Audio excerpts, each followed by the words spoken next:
আমি দেখি নাই যে শ্রমিকদেরকে অভুক্ত রেখে খাইতে চলে গেছে, আমি দেখি নাই।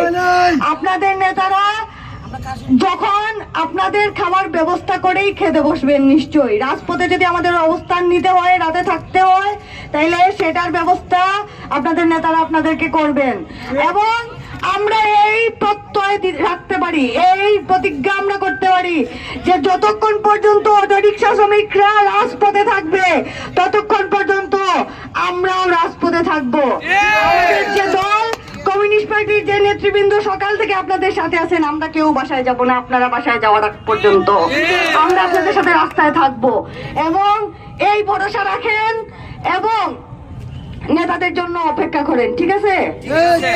হ্যাঁ, আমাদের যেই কেন্দ্রীয় কমিটির সভাপতি, আমাদের পার্টির সাধারণ সম্পাদক কাফির রতন ভাই যখন শুনতে পাইছেন যে সিলেটে আসলে রিক্সা শ্রমিকদেরকে সমাবেশ করতে দিতে নাও পারে, ভাই তখন আজকে সকালে চলে আসছেন সিলেটে। তা তিনি আপনাদের সামনে এখন একটু কথা বলবেন। ভাইয়ের হইতেছে জরুরি কাজে ঢাকায় ফিরতে হবে, ফেরার আগে আপনাদের সামনে ভাই একটু কথা বলবেন। ভাই হচ্ছে বিগত সময়ে সারা বাংলাদেশের অটোরিকশা চালকদের যে অন্যতম সংগঠন রিক্সাভ্যান ইজিবাইক শ্রমিক ইউনিয়ন, সেইটার কার্যকরী সভাপতির দায়িত্ব এখন পর্যন্ত ভাই পালন করতেছে।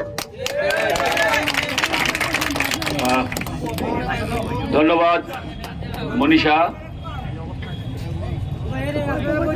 আমরা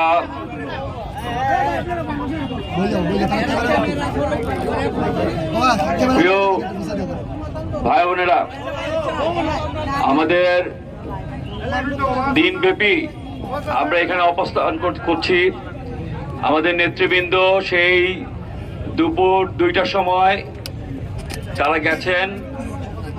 আমাদের ডিসি এবং এসপি সাহেবরা এতই ব্যস্ত যে এখানে যে গরিব মানুষরা বসে আছে, তপ্ত রোদের মধ্যে রাজপথে বসে আছে, তাদেরকে তাড়াতাড়ি কোনো একটা সমাধান দেওয়ার যেই বিষয়।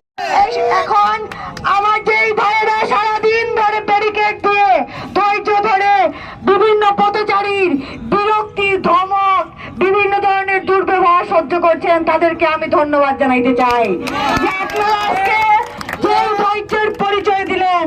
এইটাই শিক্ষা, এই শিক্ষাতেই আমাদের বাবা মা আমাদেরকে শিক্ষিত করতে চাইছে।